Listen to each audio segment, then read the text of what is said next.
दुनिया में लगभग 3.5 करोड़ लोग डिप्रेशन का शिकार है, जिससे ये पता चलता है कि डिप्रेशन कोई मजाक नहीं। ये बहुत ही सीरियस कंडीशन है जो लोगों के क्वालिटी ऑफ लाइफ को बुरी तरह इफेक्ट करता है। लेकिन एक डिप्रेस्ड इंसान के दिमाग में एग्जैक्टली चल क्या रहा है जो उसे इतना डिप्रेस्ड बनाता है? ऐसा क्यों है कि आप अपने किसी करीबी इंसान जो डिप्रेस्ड है उसे स्ट्रांग बनने के लिए या डिप्रेशन से झटक के बाहर आने के लिए कहते हो, लेकिन उनसे ये नहीं हो पाता है? क्या इन दुख से भरे फीलिंग्स के पीछे कोई बायोलॉजिकल रीजन है? तो चलिए जानते हैं ये आज इस वीडियो में। तो पहले बहुत से डॉक्टर्स और साइंटिस्ट ये बिलीव करते थे कि डिप्रेशन सिर्फ एक टाइप का केमिकल इम्बैलेंस है ब्रेन में, एक टाइप का न्यूरोट्रांसमीटर केमिकल जिसका नाम है सेरोटोनिन। इसकी अक्सर डिप्रेस्ड लोगों के ब्रेन में कमी पाई जाती थी। ये केमिकल बहुत इंपॉर्टेंट है हमारे लिए और इसे फील गुड केमिकल कहा जाता है क्योंकि ये हमें अच्छा और खुश फील कराता है। तो ये केमिकल की मात्रा ब्रेन में बढ़ाने के लिए doctors anti depression tablets prescribe करते थे जो कि डिप्रेशन को कुछ हद तक ठीक करता था। तो इससे ये पता चलता था कि डिप्रेशन में कुछ केमिकल्स का हाथ जरूर है, बट ये बात इतनी सीधी नहीं थी। रिसर्चर्स में पाया गया कि और भी दिमाग में कुछ डीप प्रॉब्लम्स है जो बार बार एक इंसान को डिप्रेस्ड बनाते हैं। तो सवाल ये है कि प्रॉब्लम्स क्या है और इनसे हम कैसे छुटकारा पा सकते हैं। कुछ क्लिनिकली डिप्रेस्ड लोगों के ब्रेन स्कैन्स ने यह दिखाया कि उनके ब्रेन के कुछ हिस्सों में सेल्स यानी कि कोशिकाओं के ग्रोथ और कनेक्शन में प्रॉब्लम्स थे। उनका हिप्पोकैम्पस जो एक हिस्सा है जो ब्रेन में यादें और जज्बातों को कंट्रोल करता है, वो बाकी लोगों के ब्रेन से बहुत छोटा था। और भी कुछ हिस्सों में ये सेल्स के ग्रोथ का स्लो हो जाना देखा गया। इसके पीछे मेन रीजन था स्ट्रेस। तो इससे ये पता चला कि डिप्रेशन का कारण सिर्फ कुछ केमिकल्स का इम्बैलेंस नहीं है, बल्कि ये एक बीमारी है जो हमारे दिमाग के कुछ हिस्सों के सेल्स के ग्रोथ को स्टॉप कर देता है और इससे डिप्रेशन और बढ़ता चला जाता है। तो अगर हम एक डिप्रेस्ड इंसान को सिर्फ कहें डिप्रेशन से बाहर आ जाने के लिए, तो वो चाह के भी ये नहीं कर सकता है क्योंकि सीरियस डिप्रेशन ने उसके ब्रेन के सेल्स को अफेक्ट किया है। इस वजह से हमें लगता है कि डिप्रेस्ड लोग कमजोर होते हैं, बट ऐसा बिल्कुल नहीं है। हम उनको समझ नहीं पाते ठीक से और इस वजह से उन लोगों को ठीक से सपोर्ट नहीं कर पाते हैं। रिसर्चर्स में यह भी पाया गया कि सही ट्रीटमेंट करने पे ब्रेन सेल्स के ग्रोथ वापस से नॉर्मल हो सकते हैं और डिप्रेशन को अच्छे से ट्रीट करने के लिए ये बहुत ही इंपॉर्टेंट है कि ब्रेन सेल्स का ग्रोथ और स्ट्रक्चर नॉर्मल हो जाए, वरना वो रिलैप्स होते रहेगा।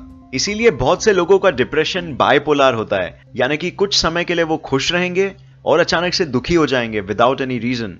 इसको मेडिकली और थ्रू प्रॉपर काउंसलिंग ट्रीट किया जा सकता है। रिसर्चर्स में पाया गया है कि एंटी डिप्रेसेंट मेडिसिन जैसे हमने जाना सेरोटोनिन को बढ़ाते हैं, ये साथ में और केमिकल्स भी रिलीज करते हैं जिससे इनडायरेक्टली ब्रेन सेल्स का ग्रोथ वापस से शुरू होने लगता है। इस ब्रेन सेल्स के ग्रोथ को हम कहते हैं न्यूरोजेनेसिस। इस वजह से साइंटिस्ट बिलीव करते हैं कि डिप्रेशन के ट्रीटमेंट के वक्त मेन फोकस होना चाहिए ऑन न्यूरोजेनेसिस क्योंकि ये कहीं ज्यादा इंपॉर्टेंट है। बट जबकि न्यूरॉन्स और केमिकल्स अपना डायरेक्ट इन्फ्लुएंस डालते हैं, कुछ जेनेटिक फैक्टर्स भी है जो डिस्कवर किए गए हैं। एक स्टडी में पाया गया था कि सेरोटोनिन ट्रांसपोर्टर जीन में कुछ वेरिएशंस काफी हद तक डिप्रेशन से लिंक्ड है। हर इंसान में इस जीन के 2 कॉपीज होते हैं, एक कॉपी मॉम से मिलता है और दूसरा कॉपी डैड से, और ये जीन या तो शॉर्ट हो सकता है या तो लॉन्ग। तो स्टडी में 800 पार्टिसिपेंट्स थे जिन्हें ट्रैक किया गया था 5 सालों के लिए डेटा निकालने के लिए, और रिसर्च में ये पाया गया कि 33% लोग जिनके पास एक शॉर्ट कॉपी और एक लॉन्ग कॉपी था इस जीन का, वो लाइफ के स्ट्रेसफुल घटनाओं के बाद डिप्रेस्ड हो जाते थे, और जिन लोगों के पास 2 शॉर्ट कॉपीज थे वो और भी ज्यादा डिप्रेस्ड हो जाते थे। और दूसरी तरफ जो लोगों के पास 2 लॉन्ग कॉपीज थे इस जीन के, वो बहुत बेटर हैंडल कर पाते थे लाइफ के स्ट्रेसफुल घटनाओं को। और भी कुछ जीन्स डिस्कवर किए गए हैं जिनके कनेक्शन डिप्रेशन से पाए गए हैं, और इस वजह से डिप्रेशन हेरिडिटरी है और फैमिलीज में रन करता है। ट्विन्स पे किए गए स्टडीज ये बताते हैं कि अगर एक ट्विन को बाइपोलर डिसऑर्डर है तो दूसरे को भी वही डिप्रेशन होने का चांस 60 to 80% होता है, जो ये बताता है कि जीन्स भी इसके लिए काफी हद तक रिस्पॉन्सिबल है।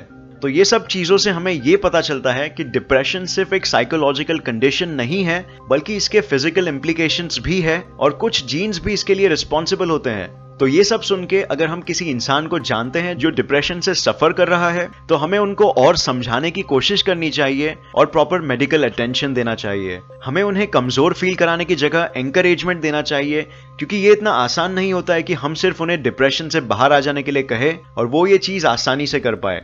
और जो लोग डिप्रेशन से सफर कर रहे हैं, साइंटिस्ट्स ये बताते हैं कि डिप्रेशन के वक्त अपने आप को लोगों से अलग नहीं करना चाहिए, क्योंकि जानवरों पे किए गए स्टडीज ये बताते हैं कि सोशल आइसोलेशन डिप्रेशन को और भी बढ़ा देता है और उसके ऑपोजिट फैमिली और फ्रेंड्स के साथ फीलिंग्स शेयर करने से डिप्रेशन कम होता है। तो ये वीडियो के लिए बस इतना ही। उम्मीद है आपको ये वीडियो पसंद आया और इससे नया कुछ जरूर सीखने मिला।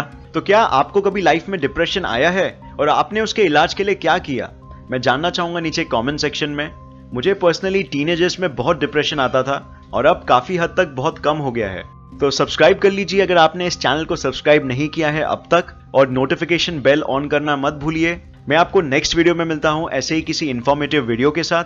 तब तक के लिए देखते रहिए और सीखते रहिए। जय हिंद।